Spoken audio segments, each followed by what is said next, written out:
नमस्कार मेरे बच्चों, स्वागत है आप सभी का आपके अपने YouTube चैनल सिग्मा गुरुकुल पर।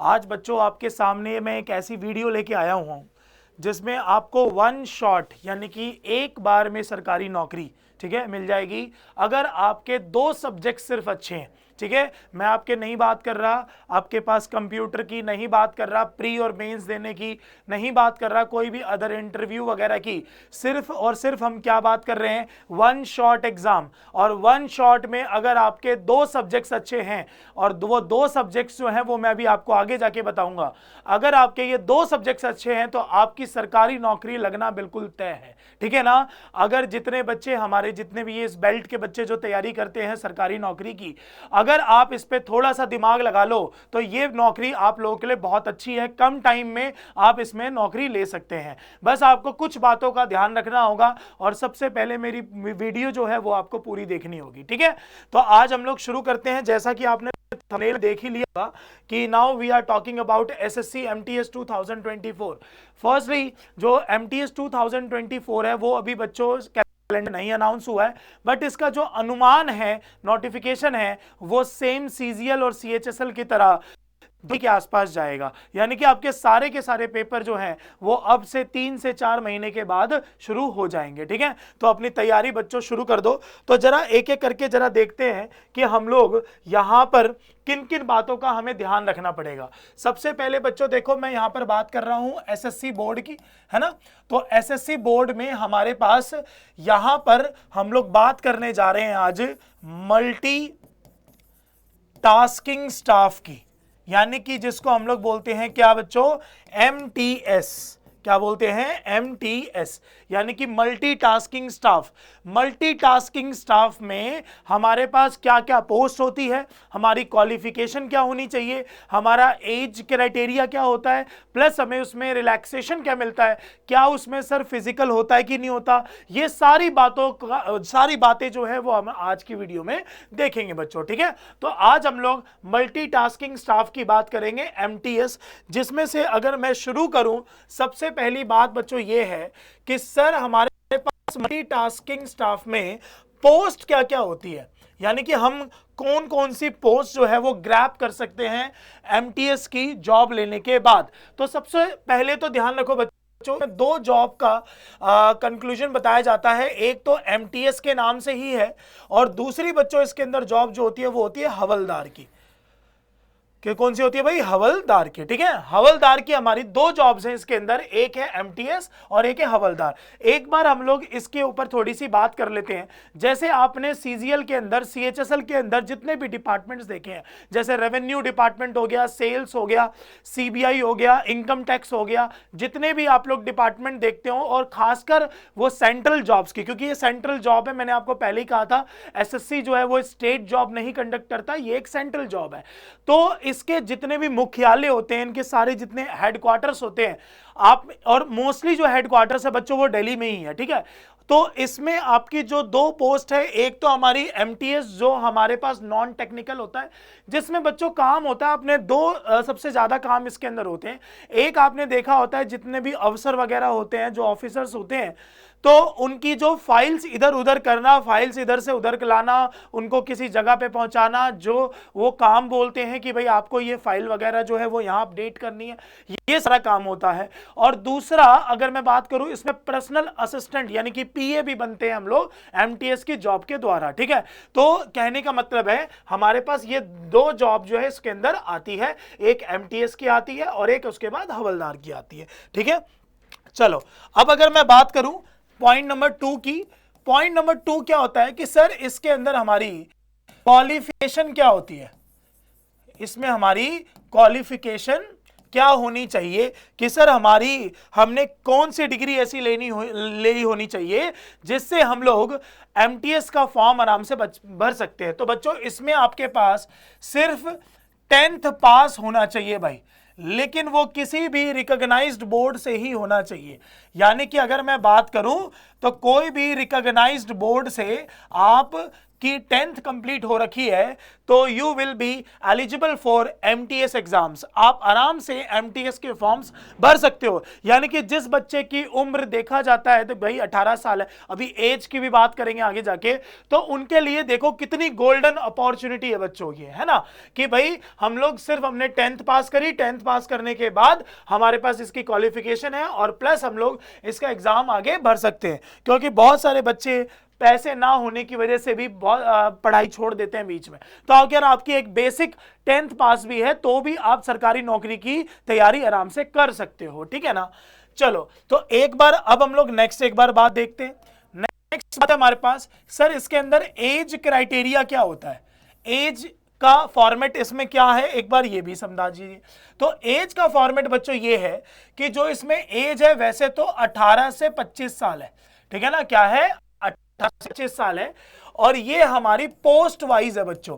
मतलब जो इसके अंदर पोस्ट दी जाएगी आपको, पोस्ट का मतलब है कि 50 से ज्यादा पोस्ट हमारी एसएससी के अंदर आती है, जिसमें अलग अलग डिपार्टमेंट जैसे रेवेन्यू हो गया, सेल्स हो गया, इनकम टैक्स हो गया, अलग अलग डिपार्टमेंट में आपकी सीबीआई हो गया। इसमें जितने डिपार्टमेंट्स में जब आप पीए बनोगे या हवलदार बनोगे तो उसी सब में पोस्ट वाइज आपको ये मिले, यहां पर 18 से 25 साल का क्राइटेरिया मिलेगा।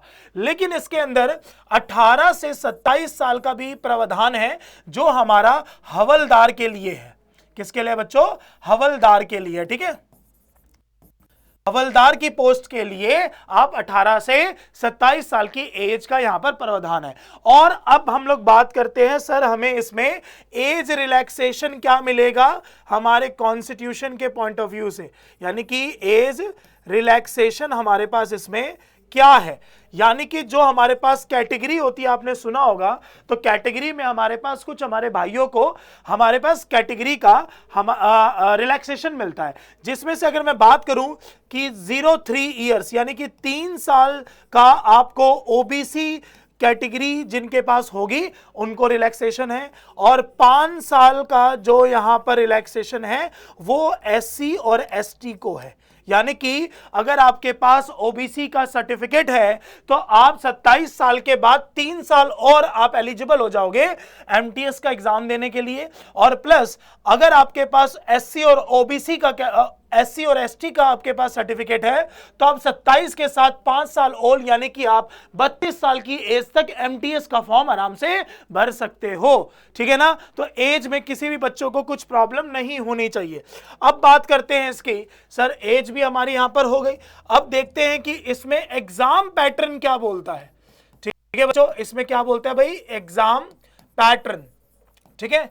एग्जाम पैटर्न की अगर मैं बात करूं बच्चों तो मैंने आपको इस वीडियो की शुरुआत में बता दिया था कि 1 शॉट एग्जाम है, यानी कि 1 शॉट एग्जाम। किस्मत अगर उस दिन हमारी अच्छी होगी तो एक ही दिन नौकरी है हमारी पक्का, और उस भी एक दिन में हमें ऐसा नहीं है कि हमारे सारे सब्जेक्ट्स अच्छे होने चाहिए, सिर्फ 2 सब्जेक्ट्स बताऊंगा अभी थोड़ी देर में, वीडियो के साथ बने रहना। कि 1 शॉट एग्जाम का यहां पर मतलब क्या है, इट मींस इसमें कोई आपका कंप्यूटर नहीं है, कोई इसमें आपके अदर कोई भी एग्जाम नहीं है, ठीक है ना, ध्यान से सुनिएगा।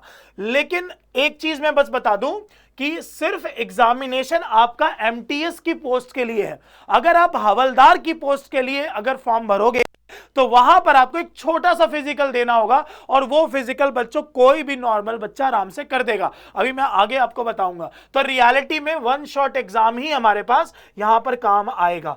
अब अगर मैं इसकी बात करूं, जिस दिन आपका पेपर होगा उस पेपर को वो बच्चों 2 सेशन में डिवाइड करेगा। सेशन नंबर 1 सबसे पहला डिवाइड करेगा, वो क्या, सेशन नंबर 1। सेशन नंबर 1 बच्चों जब आप जैसी पेपर ऑन करोगे तो आपको सबसे पहले इसमें मिलेगा मैथ्स, ठीक है, क्या मिलेगा, मैथ्स।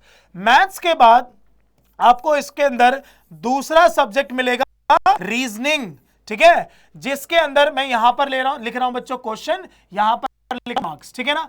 इसके अंदर अगर मैं बात करूं बच्चों ये ध्यान रखना कि जो मैथ्स करने के आपके पास जो नंबर ऑफ क्वेश्चंस आएंगे वो आएंगे 20, मैथ के भी और रीजनिंग के भी। और एक क्वेश्चन जो है वो 3 नंबर का होता है, यानी कि आपके 60 मार्क्स का हो गया हमारे पास मैथ्स, और 60 मार्क्स का हो गया हमारे पास कौन सा, रीजनिंग।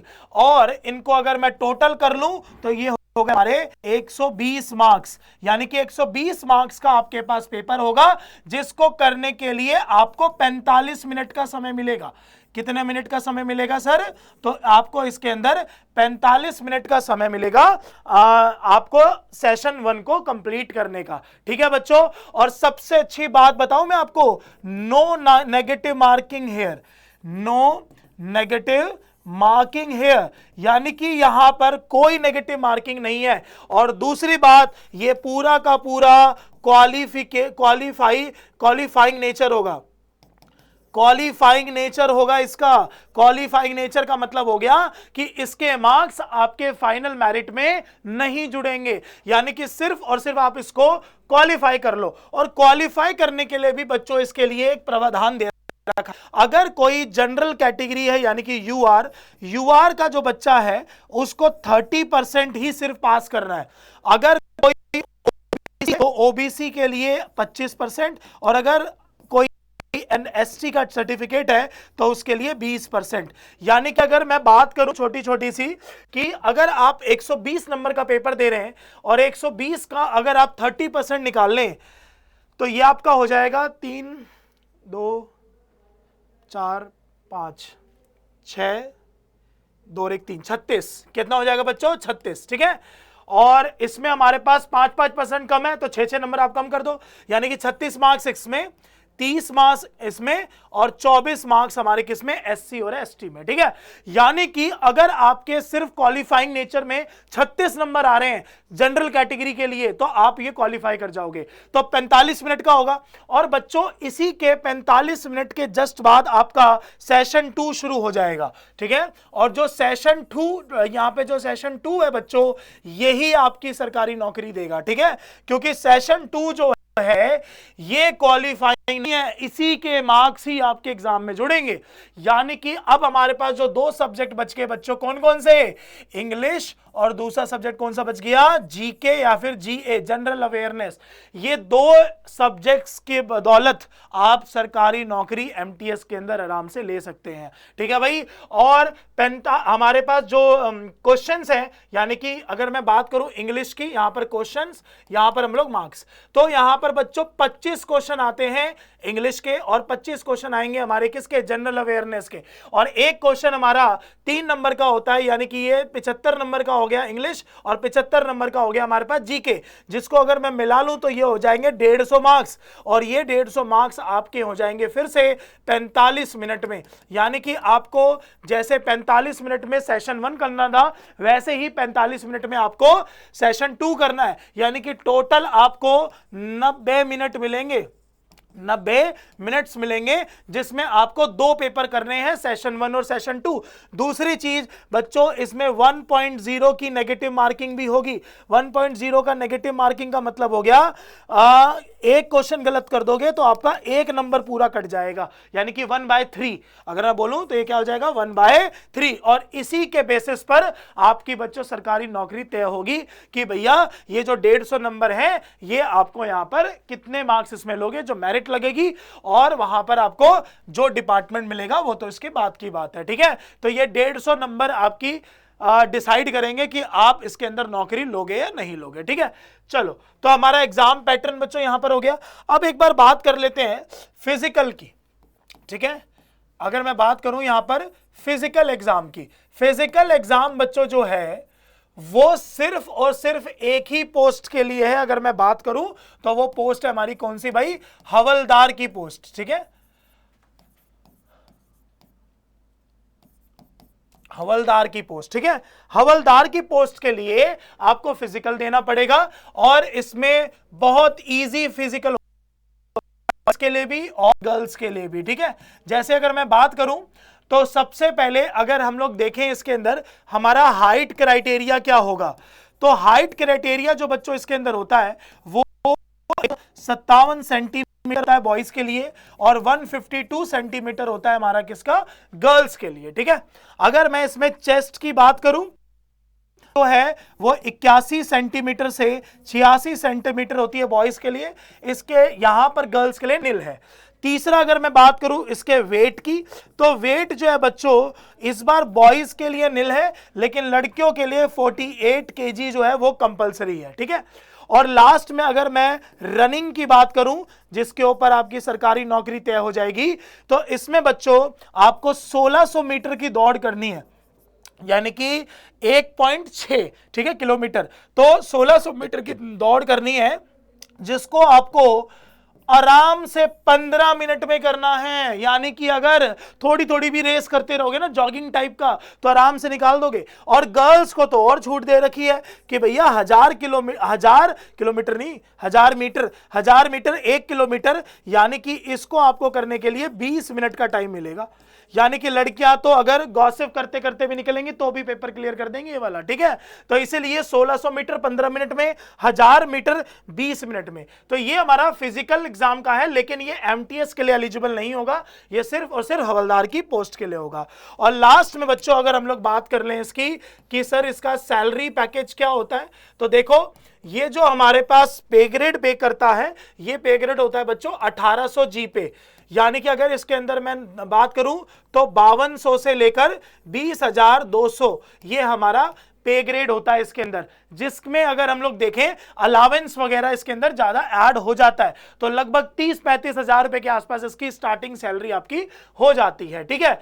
तो बच्चों आज की क्लास में हमने एमटीएस के बारे में सारी जानकारी देखी कि इसका एग्जाम पैटर्न क्या होता है, एज लिमिट क्या है, सैलरी क्या है।